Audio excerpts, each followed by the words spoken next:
Hey everyone, RevTech here. Now you might be wondering about these old baby shoes hanging in my car. Well, these shoes have a special place in my heart. They're the same ones I wore as a baby, held by my mother and my father.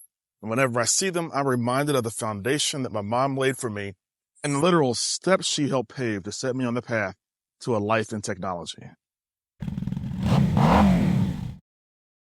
I love tech, but I think there were many things my mom did growing up that helped me to be able to function in this world, particularly in a life of technology. Well, first and foremost, she allowed, and well, sometimes she even forced me to play. 200 degrees in sunlight, minus 200 in the shade, canyons of razor-sharp rock, unpredictable gravitational conditions, unexpected eruptions, things like that. Okay, so the scariest environment imaginable. Thanks. That's all you gotta say. Scariest environment imaginable. Go outside and be back before the streetlights come back on. I think play is one of the key aspects of life missing today.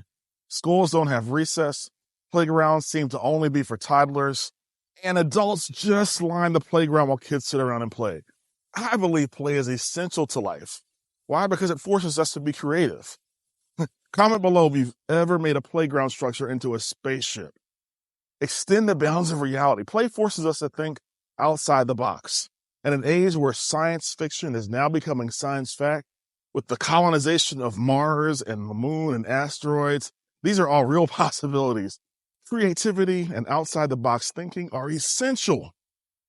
With every problem I've ever had to resolve, every question I have to answer, I feel like I'm more of a digital CSI agent than anything else. I'm either thinking outside the box for solutions to problems that I have to resolve, or thinking outside of the box for creations that I have to figure out. And growing up with a life full of play helped prepare me for a life like this.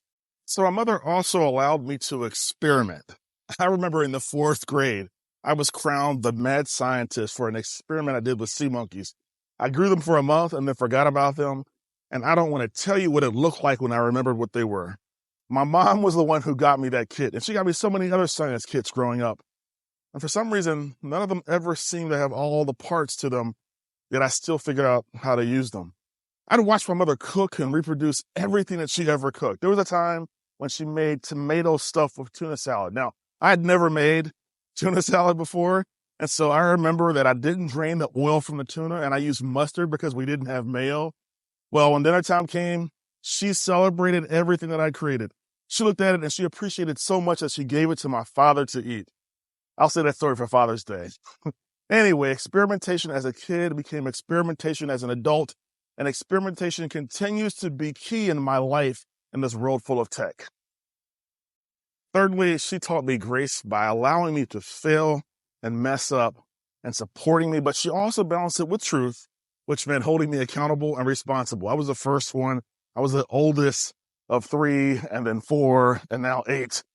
Oh, that's a whole other life I don't want to talk about right now. There was that time that I didn't make it as a drum major in high school.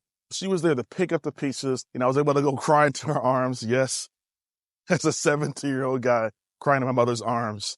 But when I got out of line, like that time I was playing rodeo and the soap holder in the bathtub and it broke, George.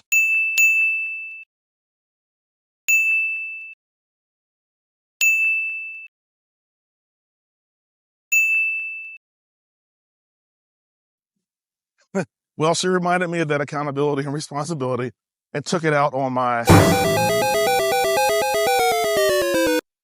So this balance of grace and truth, lots of love, lots of responsibility, really helped me become a really great team leader and team member in my life as being a coder.